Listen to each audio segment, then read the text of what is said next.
Welcome to LC Screen Talk. My name is Larry, and today I am ranking every living character that we know of, from Game of Thrones, from worst to best, when it comes to who I'd like to see sitting on the throne. The final season, season 8, is upon us. So before that final season debut, before that final season premiere, I thought I would take a look at everybody who has a shot at the throne, and maybe some of those who don't, and rank them from the person I'd most like to see sitting on it at the end of the series, all the way down to last place, who I do not want to see on that throne. So keep in mind, this ranking is based on my preference, on who I would like to see sitting on that throne. If it were up to me, this would be the ranking in which we allowed somebody to end up on the throne in the end. This is not, however, my prediction. This isn't a likelihood video. This isn't a prediction video. And honestly, it's not even a ranking of who my favorite character is. In some instances, it does work out, but in other instances, characters that I really enjoy sometimes are going to actually be ranked underneath other characters I don't enjoy as much. However, ones I think would make for better leaders. With all of that said, just keep in mind, this is my ranking, my own personal opinion. Keep it cool, keep it classy, and then put yours in the comments below. So let's kick things off. We have 41 characters to get through. A lot of peeps. So I'll shut my mouth and get to the ranking. At number 41, I have the Mountain. He's dead. I don't know that he can really think very much for himself, and he's evil. He's terrible as a regular human being, and seemingly a bit worse as an undead guard, so no. But clearly, he would be a terrible king, and the least acceptable ending to the series for me. At number 40, I have Robin Arryn. Just a really ungrateful, terrible brat that I have seen in a ruling type of position, and he was absolutely horrible in that. I don't like him as a character, and I hope we somehow get to see him die this year. I think he has somewhat a shot at actually making it to the throne, unlike the Mountain, which makes it a little bit scarier, but, please don't put Robin Arryn on that throne in the end.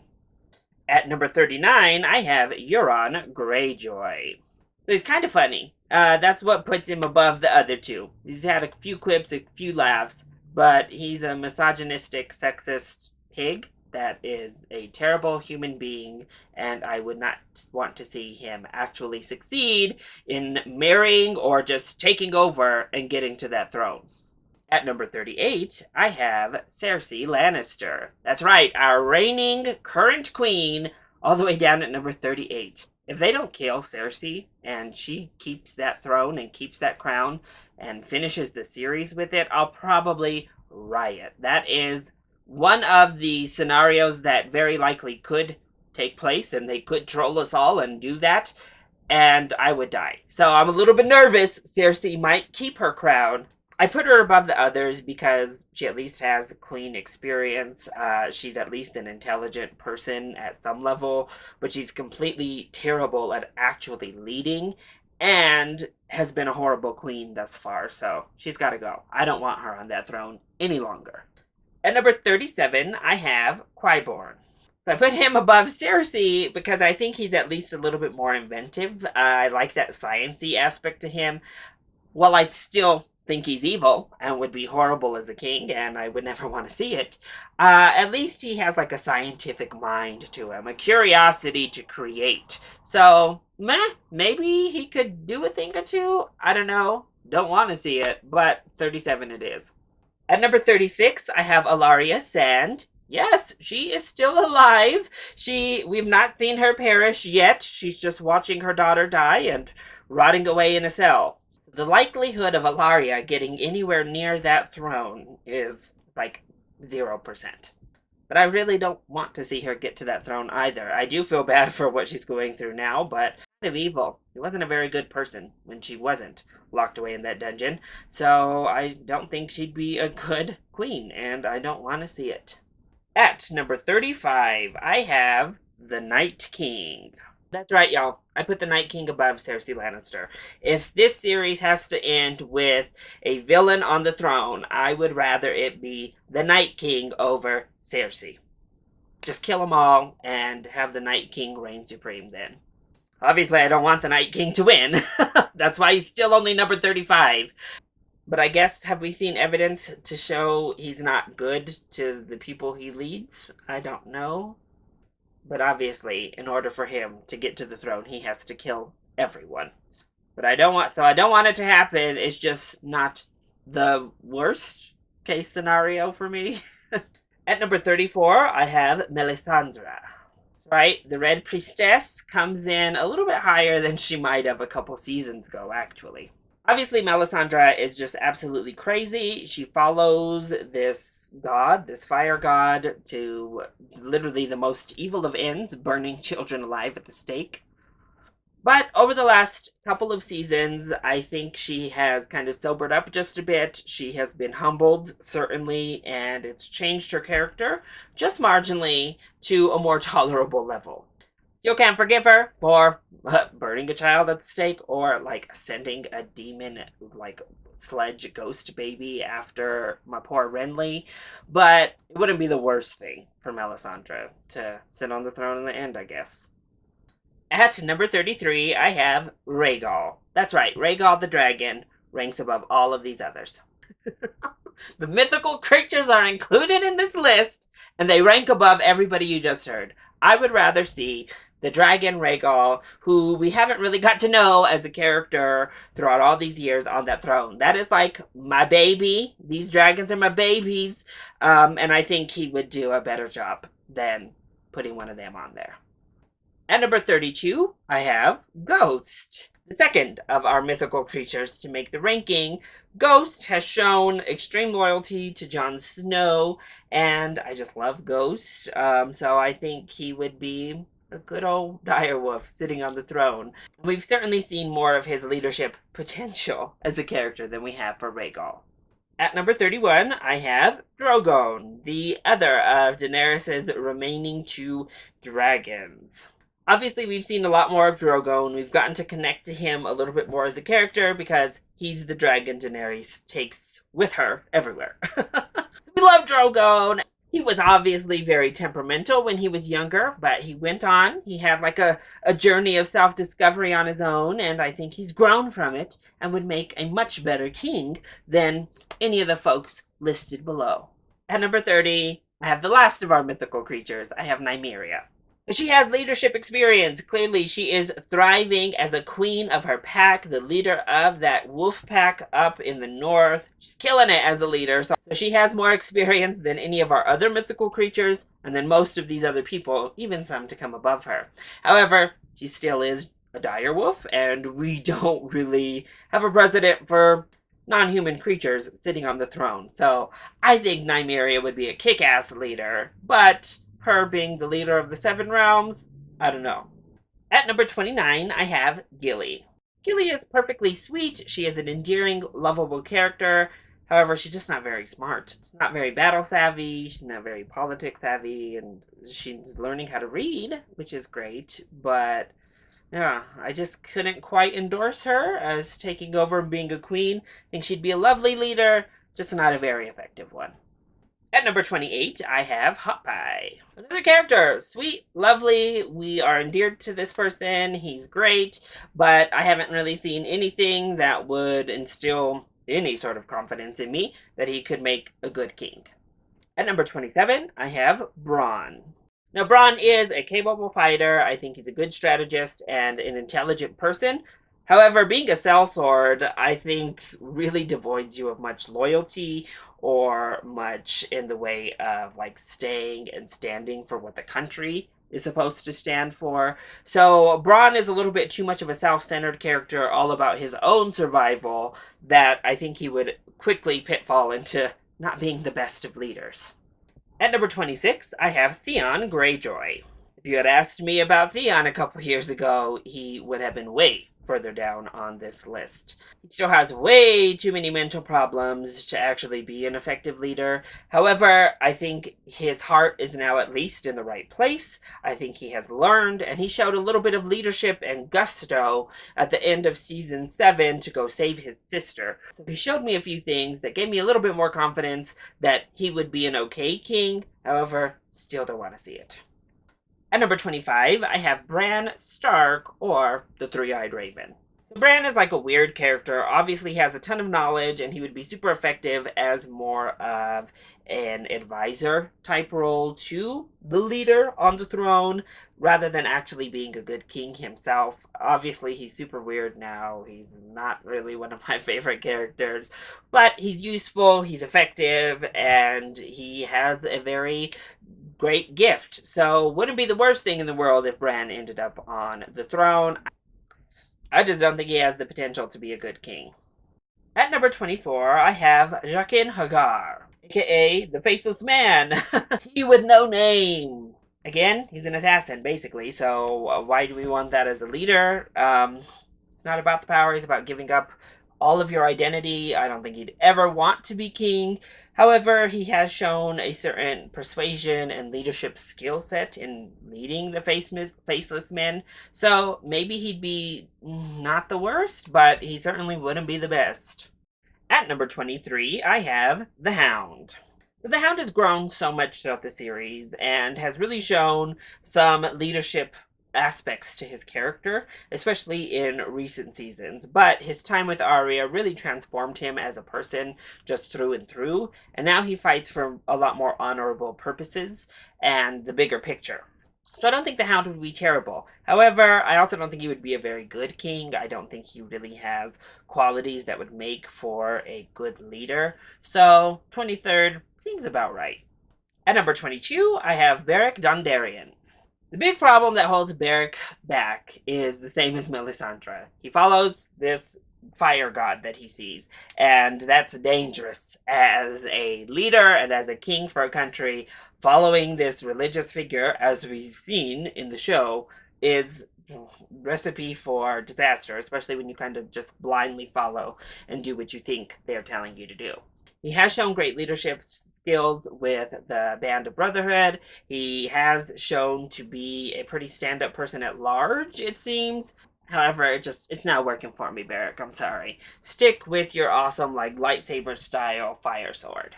At number 21, I have Podrick Payne. Podrick is great. He is a very lovely, lovable character. He is intelligent, as we've seen. He is kind. And I do think he could be a strong leader. However, we just haven't seen him in a leadership role. He's a squire. He's been with Brienne for so long. I think he's learned a lot from her, which could make him a good king. We just haven't seen him. I don't know if he has the demeanor. I don't know if he has what it takes to be the king of Westeros, and that's why he's only up to number 21. Pretty much right in the middle. At number 20, I have Edison Tullet. So he's currently up there leading at the wall up in the north. So he might be dead here shortly to be a king. But he has shown great leadership skills. Obviously, he was one that was consistently loyal and good to Jon Snow and Samwell. So that's great. But I think he's really shown a lot of leadership potential. Again, I just haven't seen much of him in a role that would make me confident in naming him a leader. That's why he's only number 20. And he's certainly not one that I'm pulling for to get down and take the crown. But there are definitely way worse choices in the realm of Westeros. At number 19, I have Meera Reed. I think Miriah actually would be a really strong leader overall. Again, what holds this character back is every capacity we've seen her in has been to serve and help other people. We haven't really seen her being the leader. Of course, there were times when she was saving Bran that she kind of took over or had to lead the pack, but she's really just been a workhorse for the series, so I couldn't put her too much higher. However, that experience and her overall disposition is strong enough that I think she could adapt into the role, so she broke into the top 20. At number 18, I have Grey Worm, the quiet but strong leader of the Unsullied. I think Grey Worm is a great leader at large. He is brave, he is smart, he is obviously very tactical, and he is loyal. I think he would do the right thing, the way he's worked his way up. However, I don't really see him as like an actual king at all. He's definitely a great soldier and a leader of his people in the army of the Unsullied, but he just doesn't really strike me as good king material. So a good person who I think would attempt to do good things, just maybe not cut out for the throne. At number 17, I have Tormund Giantsbane.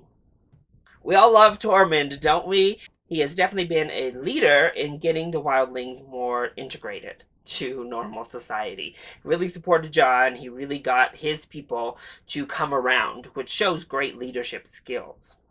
Plus, again, I think he has a great temperament to be a leader. However, he does seem the type to be a little bit too goofy, a little bit too absent-minded, if you will, that he may go the route of Robert Baratheon, where he's great, can fight, but easily would be tricked or manipulated out of the role. At number 16, I have Daario Naharis. So he's currently leading over Dragon's Bay for Daenerys. He's keeping the peace for his queen right now, and I think that obviously shows great promise. Plus, he was the leader in his original little band and group there. He's been a leader several times in getting all of these armies behind Daenerys, getting them mobilized and moving in to help her out, as well as just saving Daenerys and being there to be her right-hand warrior. However, his past is dodgy, especially before he came to Daenerys, so if he doesn't have that good influence, will he fall back? We don't know. Plus, I see him much more as a warrior leader rather than a king leader. So I do think he very well could step up to the plate. I don't know that I would necessarily choose Daario to do so. At number 15, I have Jorah Mormont. Jorah is a really intelligent, kind, warm person at large. However, he also has done some seedy things, but I think his age has really helped gain wisdom. Of course, seeing his father as a great leader taught him in that respect, really serving and fully giving himself, and I know he would give himself if she would let him, over to Daenerys, I think has been a great influence. And I think he's really grown into a more leader type of role within Daenerys' camp. However, he's really been passive when it comes to decisions or forcefulness in the entirety of the series. He pretty much has just acted on what other people have wanted him to act upon, and that's been it. So I couldn't really put Jorah much higher, but I think if he were placed into the throne, he would be a pretty good king. At number 14, I have Melisandre. I know, kind of a random choice to have this high on the list, but when looking at it, I started to think of how intelligent Melisandre is. I think she is very intelligent, she's very observant, and I think she has shown signs of a more cunning or forceful way about her personality. Having said that, she is very kind, she is very warm, she's come from humble beginnings, which I think would make her a stronger queen. Plus, she has served as Daenerys' right-hand woman for all of these years, so I think she's really learned a lot in that tenure. But, like a lot of the people in this area of the list, we've only ever seen her as an aide, as somebody who's helping another reach their goals. She's there to make things happen or means to an end, but she's never made decisions, really, the entire time we've seen her in the show. We did see her kind of spare Daenerys and loosely translate, and that was by her own volition, but really she's always acted in accords to somebody else. At number 13, I have Varys. The biggest pitching point for Varys is that I do think, largely throughout the series, he has had the realm be his center of morality. That's what he really uses as a compass to guide him to his decision making. However, a lot of times that's led to some dicey, seedy, not great situations. Other times it's led to great situations. So I do think Varys' intent would always be to better the realms. However, I do think there's a dark streak within Varys that makes it hard to really want him to sit on that throne fully. But he's intelligent. I do think he's a good person. So, 13th, he's pretty high on the list, just not top 10 material. At number 12, I have Gendry. Gendry was so hard to rank because we really went so long without seeing Gendry or growing up with Gendry. While he was with Arya, he was great and he showed a lot of leadership potential. Obviously, he has a very strong birthright to the throne, honestly, and he has a strong moral compass. Plus, we know he knows how to fight. We know he's worked with actual workers out in the field. But we didn't really see much of Gendry in season 7 either after he returned, so there's not enough information there to make me confident in placing Gendry on the throne. However, there's nothing really there that tells me he wouldn't be a great king either, so he kind of just fell in at number 12. At number 11, I have Jaime Lannister. This is another character. If you had asked me just a couple years ago, he would have been way down on this list. But I really think Jaime has grown a lot. And now that he has seemingly cut ties, honestly, with Cersei, I think his vision is more cleared and less skewed. And honestly, I think Jaime's a good person. He wants to do right these days, which certainly was not the case in the first few seasons of the series at all. But his time with Brienne, losing his hand, and obviously coming back to see Cersei acting the way she acts, I think has done Jaime a lot of good. Now, the reason he doesn't break into the top 10, he has had such a shoddy, seedy past that he easily could revert back to that. But he's grown so much as a character that I don't know if I would mind seeing Jaime end up on the throne in the end. Don't think it's going to happen. I think he's dying in season 8. But if he somehow made his way up and grabbed that crown, there are worse choices for sure. So at number 10, I have Samwell Tarly. Another case of a great person that would do well on the throne if given the chance. Samwell is highly intelligent, he is highly honorable, respectful, and has even proven himself to know what to do in crazy situations. I do worry that his demeanor overall would make him vulnerable as the king, and it's another situation where we've mostly seen him acting as like Jon's sidekick. In more recent seasons, he's certainly gone on his own and really made these big decisions that are super important. And that's really what's bumped him up to the number 10 position. But I would certainly be plenty happy if Samwell randomly, roundabout way, found his way to the throne. At number 9, I have Arya Stark. I love Arya, and actually season 7 made me love her a little bit more.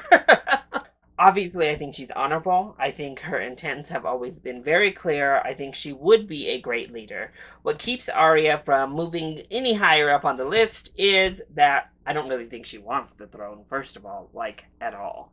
But also, she's certainly become much more of a swordswoman. She is much more out in the action, and she seems to have become a little bit impulsive. I don't know if that would work to her favor or to her disadvantage, but overall, there are just some qualities within Arya that would make me take a second look if she were to end up on the throne.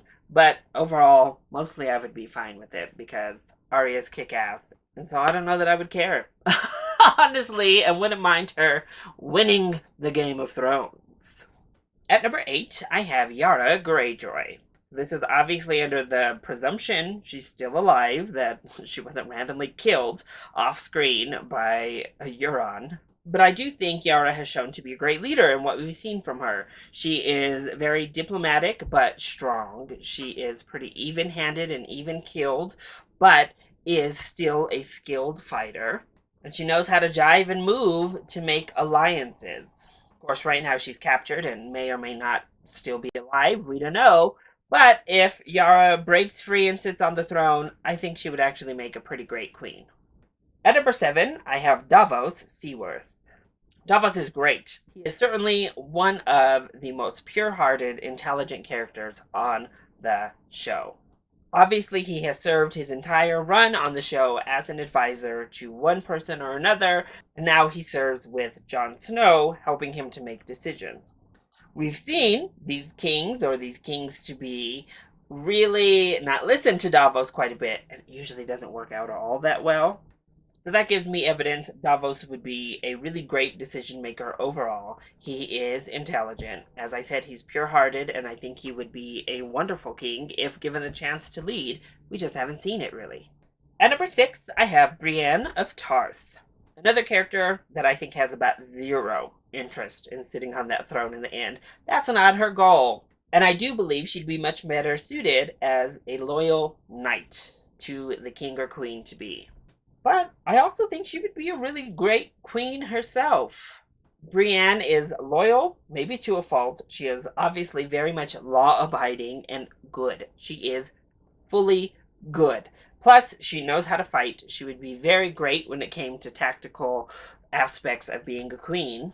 And we've seen her be able to overcome so many challenges throughout her tenure. However, she also has mostly been seen as a follower.